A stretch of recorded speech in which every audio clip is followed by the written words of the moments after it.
Hi everybody, this is Jen from Cookies, Cupcakes, and Cardio.com. I want to welcome you to the first video of a three-part series on how to bake a wedding cake.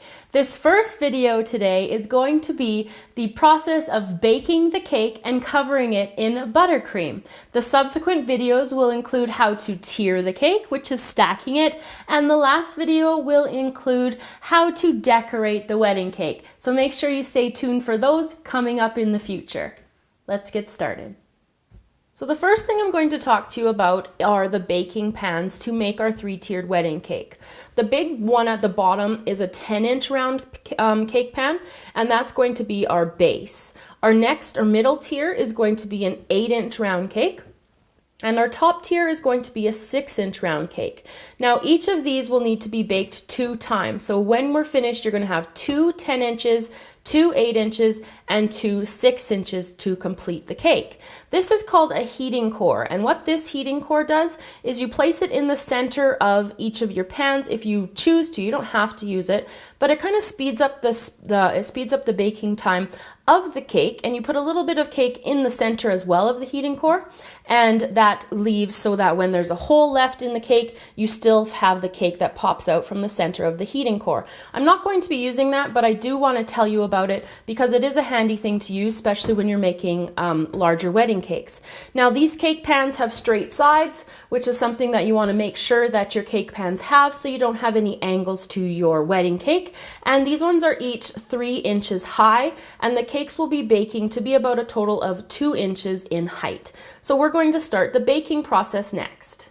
So we're going to start out baking our 6-inch cake. For the 6-inch cake, you're going to need 2 cups of batter per layer. So in total for the top tier, you're going to need 4 cups of batter.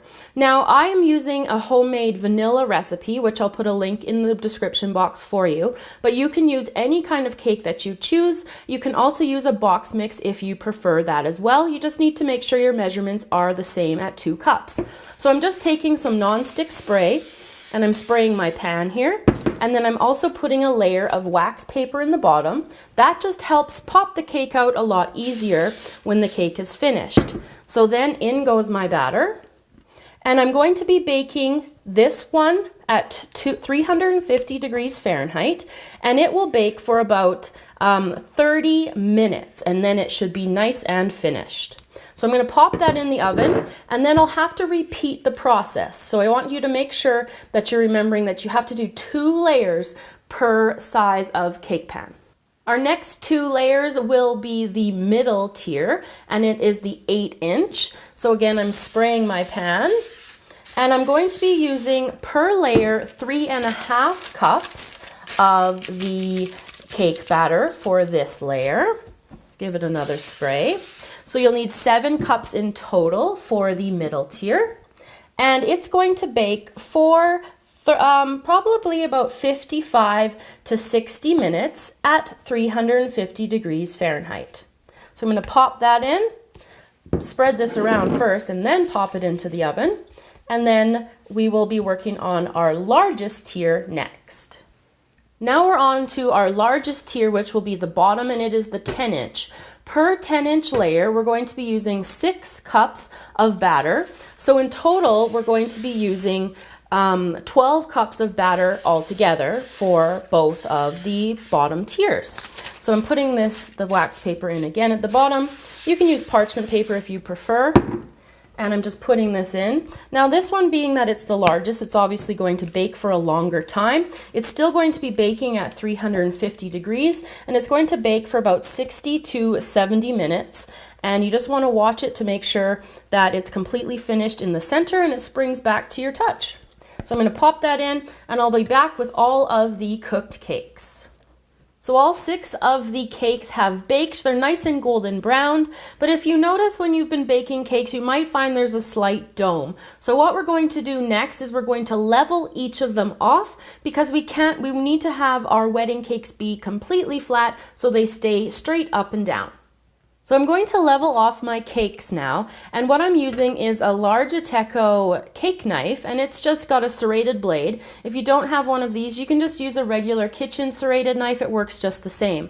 So I'm just putting it here, and I'm keeping the blade level while turning the cake around here on my turntable.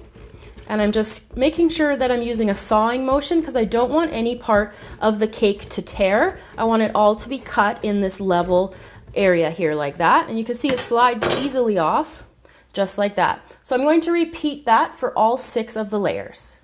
Now that our cakes are all leveled, what I'm going to talk to you about next are cake boards. Now, cake boards are essentially just cardboard pieces and they're covered with foil. This one is quite thin. It's the 8-inch one that I'm going to be using for my 8-inch layer.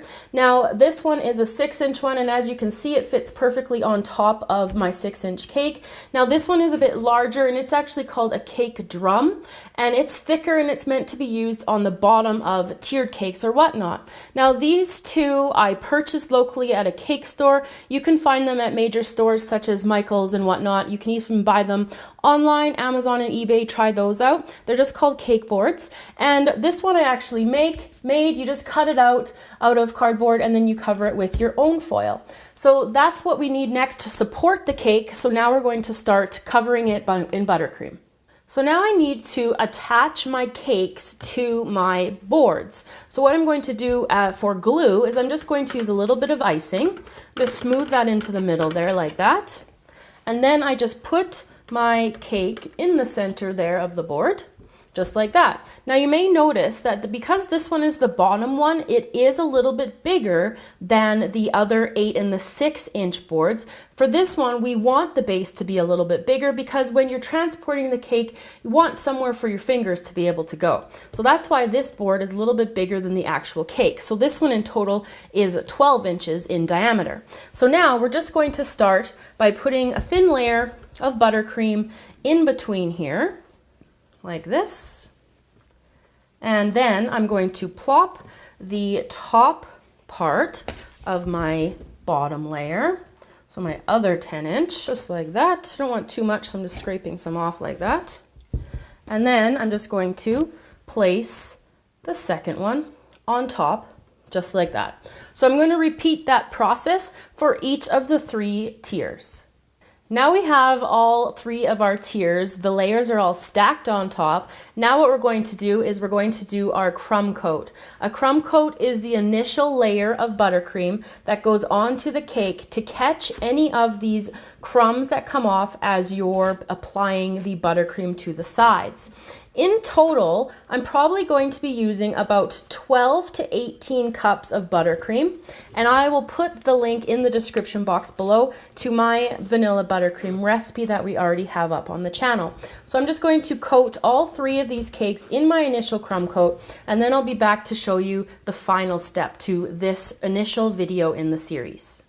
So the last step to icing the cake, after the crumb coat has caught all of the crumbs from the sides of the cake, we're going to use more buttercream and just cover it completely.